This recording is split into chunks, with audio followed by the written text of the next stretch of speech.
What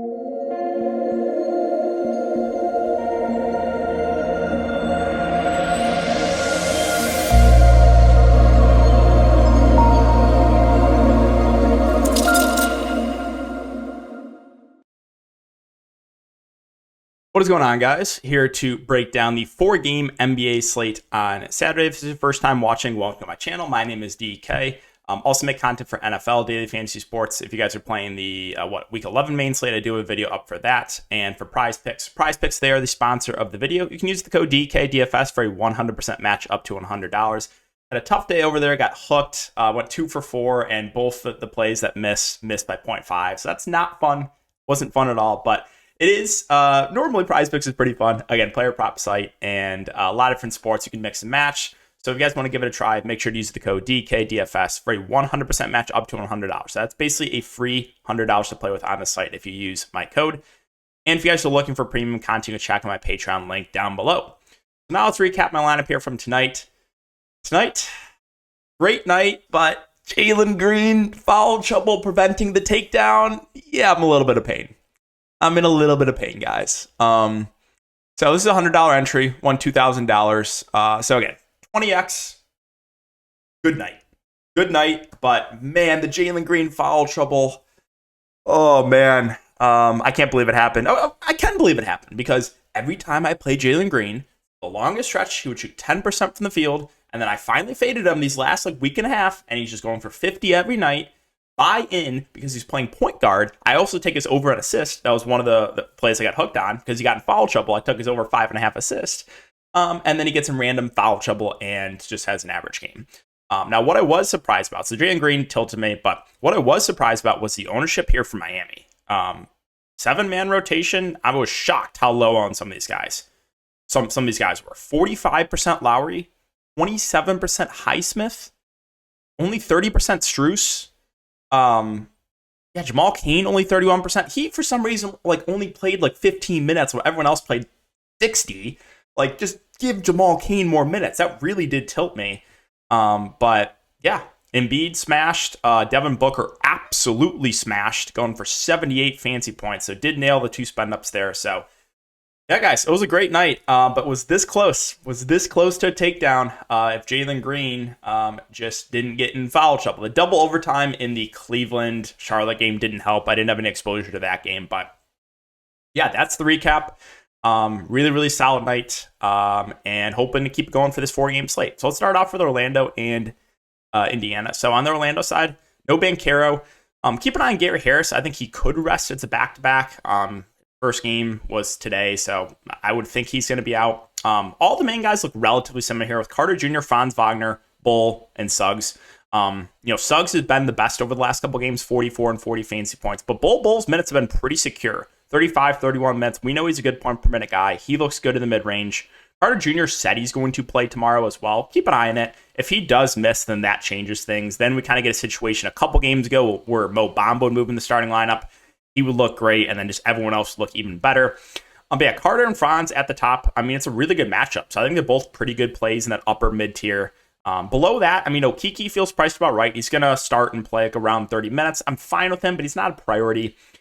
Off the bench, again, I don't expect Gary Harris to play, so you probably do get a little bit more run for a guy like Terrence Ross. I think he's always fine for GPPs. Probably not going to mess with anyone else. Hampton's almost been out of the rotation. You might get a little bit of run for Houston or Schofield, but it's mainly the main guys. And then Mo Bamba too. So even if Carter Jr. plays, you can look to him in tournaments. 24 minutes, 1 for 25 fantasy points. He is still playable for sure. On the Pacers side, a lot of guys got injured. Ja for my best ball team, to no surprise. I hope he's okay. Hopefully he doesn't miss too much time. But Halliburton, I think, also got injured at the very end of the game. So I would expect him to not play in this game. I think he had to be helped off. So that changes some things here. You're going to get a lot more run, I think, for guys like Nembhard and McConnell. And then you're going to get, more usage for guys like Mathurin, Buddy Hield, and Miles Turner. So this does look like a pretty appealing spot. If McConnell starts, I really like him at 3.8K. We've already been seeing Nembhard starting. He could shift to the point guard position, and they could start someone else. Maybe they start Mathurin. So we'll see. But either way, again, I expect Turner, Hield, and Mathurin to have more usage. Turner, had an okay game. I think he dealt with a little bit of foul trouble, but But he's been really solid this season. Buddy Hield should get more shots and usage. And then Benedict Mathurin, the minutes have been a little bit up and down, but he's been good one given time. And you should have more time and usage here. So if Halliburton does miss, just a lot to like here. And then, of course, you get the random Jalen Smith game, 1 for 47. He does have the ceiling. He does. So, he's still in play for tournaments. The price did drop. We'll see what the ownership is on him. If he's going to be, relatively popular tomorrow, then I might fade. But he's definitely still firmly in play as well. If you want to target guys like Jackson off the bench in, 15 to 20 minutes, that's fine. Not a bad point per minute guy. Maybe you get a little bit of run from Aaron Naismith, who's basically been out of the rotation recently, or, not seeing a ton of run. But, yeah, that's the Pacers. Again, don't expect Halliburton to play. Minnesota and Philadelphia, so we kind of know what's happening here for Minnesota. Cat, Ant, Gobert, D'Lo, they all look relatively similar. I do think Gobert's probably going to be on the court whenever Embiid is, or I guess they try to have him out there whenever Embiid is. So at 6'6", he's fine. D'Lo's fine at 6'1". The price has come down. Ant had a massive game last game. He'll probably get the most ownership. Again, he's been way up and down, though. 29, 26, 45, 18, 63. And then Karl-Anthony Towns at 8'7", also feels priced about right. So, I always have a really, really hard time breaking down this Minnesota team, at least for single entry, because all these guys look relatively similar. I think the ceiling is the highest on Cat and Anthony Edwards, but Gobert and D'Lo definitely still viable. Now these secondary options, McDaniels, if he stays out of foul trouble, he's going to play big minutes, but this guy's always in foul trouble. At 4.7K though, he is fine for value. Slow-mo, Kyle Anderson should play around 20 minutes at 3.9K. That's doable. Taurean Prince probably sees about 15-ish minutes off the bench. The minutes have been down on Noel. Only played 7 minutes last game. McLaughlin seeing a little bit of run with the minutes ticking down on Noel. Naz Reid basically only saw garbage time run last game. So in Minnesota running a relatively tight rotation. Moving on to Philadelphia. So Maxey got injured last game. If you played Maxey, I really feel for you. He was on pace for a huge game. Had 39 at half. So Joel Embiid without Tyrese Maxey, he's going to be asked to do everything for this team. I think he looks great at the top. And then if Tobias Harris misses again too, you're going to see a lot of minutes and usage for these other guys. So DeAnthony Melton, probably, my next favorite play, played 36 minutes, had a subpar game, but I would expect more from him, especially if Maxey and Tobias Harris aren't able to go. I think Maxey's in a boot. I think they said he's in a walking boot. So Melton will look really good. You did see Shake Milton start the second half. He's not a bad point per minute guy. He played 31 minutes. If he starts, I would really, really like him. You're going to see more run for Niang, who played 30 minutes. So I think he looks solid. The other options, PJ Tucker is so bad as far as point per minute. You did see Danwell House randomly start and play 31 minutes, and Matisse Thybulle, who started the previous game, only played 4 minutes. So I found that pretty interesting.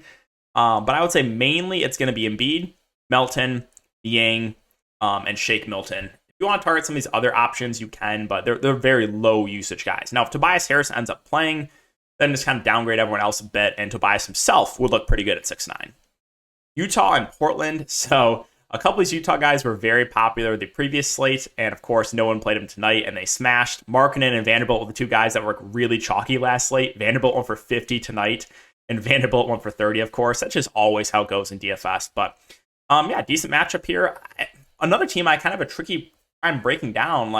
You have ceiling, I would say the ceiling more often than not is either with Markkanen or Clarkson. Markkanen's gone for 50 plus, I think 3 or 4 times this season. Clarkson does have that ceiling. Conley, a little, not as high of a ceiling, but a little bit of a higher floor, I think, than Clarkson. Vanderbilt and Kelly Olynyk, these guys do have a ceiling too, but they're also always in foul trouble. Olynyk stayed out of foul trouble 2 games ago, won for 46 fantasy points.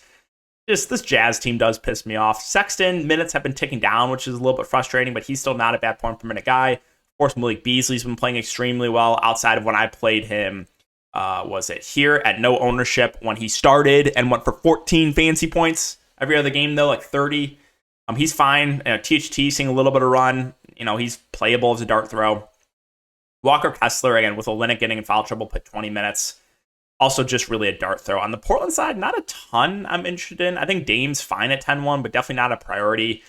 The other options feel a bit pricey. I'm glad the Jeremy Grant droolers were finally punished. He's not going to continue to shoot 70% from the field. That really was pissing me off. So I'm really happy the people that went back to Jeremy Grant were rightfully punished. He's overpriced. Simon's 7K, just feels priced about right. Josh Hart's also maybe a little bit overpriced. Nurkic minutes have been down his first couple games back. He only played 25 minutes. He's not bad point per minute, but minutes have just not been there. Winslow also is back in the rotation. He's a fine secondary option. Eubanks getting a little bit of backup 5 run. Both Winslow there. It's not going to be a full split with him and Nurkic. Shaedon Sharpe, I know, had a good game off the bench last game in 21 minutes, but I don't necessarily trust it. I guess he's fine again as just a dart throw.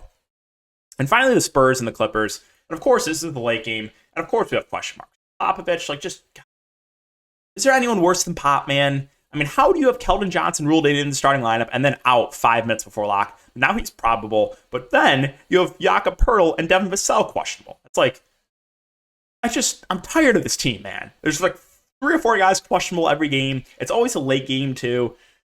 Oh, it's annoying. But okay, if Jakob Poeltl and Devin Vassell are out, so number one, where you're going to get way more usage for Trey Jones and Keldon Johnson, they're going to look really, really good. You would most likely get Bassey starting for Jakob Poeltl. He would look great. You would probably get, a combination of like Roby and Gorgie Jang playing the backup 5. Those guys would look solid. And then I think the other starters, so I think the starting lineup of Poeltl and Vassell are out would be Trey Jones, Jeremy Sohan, Keita Bates-Diop, Keldon, and Bassey, because that's just kind of the way they've been doing it. Even I don't think Josh Richardson starts, but he should get solid run off the bench if both those guys are out. So yeah, it would be a lot to like here for the Spurs if all those guys are out, but also would increase the chance of a blowout. If Poeltl and Vassell are both in, then it's mainly the top guys, Keldon, Poeltl, Trey Jones, Vassell that I'd be looking to. Value guys like Sohan, Richardson, Bassey, and Keita Bates-Diop are fine, but there'd be no priorities there. And then finally, the Clippers. I mean, it's really hard to get to anyone on this Clippers team, too. Paul George, Kawhi Leonard, both healthy. Paul George, 9-8, feels a bit pricey with Kawhi there. Kawhi not going to play normal minutes. Played 25 minutes last game. A little bit tough to get to him. Zubac, he did play a lot. Went for 18 rebounds. I played him last slate, but only 9 real-life points, 30 fantasy points. But yeah, if he's been playing a ton, I'm fine with Zubac. Like, he might be my favorite play in the Clippers. Morris minutes, should see low 30s, I would guess. I'm indifferent on him. Wall and Reggie Jackson will split the point guard duties. We saw the first really, really bad game from John Wall in a while. Maybe that keeps his ownership relatively low, but I still have interest in him for tournaments. Well, he struggled. Reggie Jackson had a good game. So both the point guards are just playable. Powell, Batum. I just don't think we need to get to the Clipper value with Kawhi and Paul George both playing. So, hey guys, that's going to wrap it up for the video. Again, if you have been enjoying the content, make sure to like, subscribe, and hit the notification bell. Appreciate you guys as always, and I'll see you in the next video.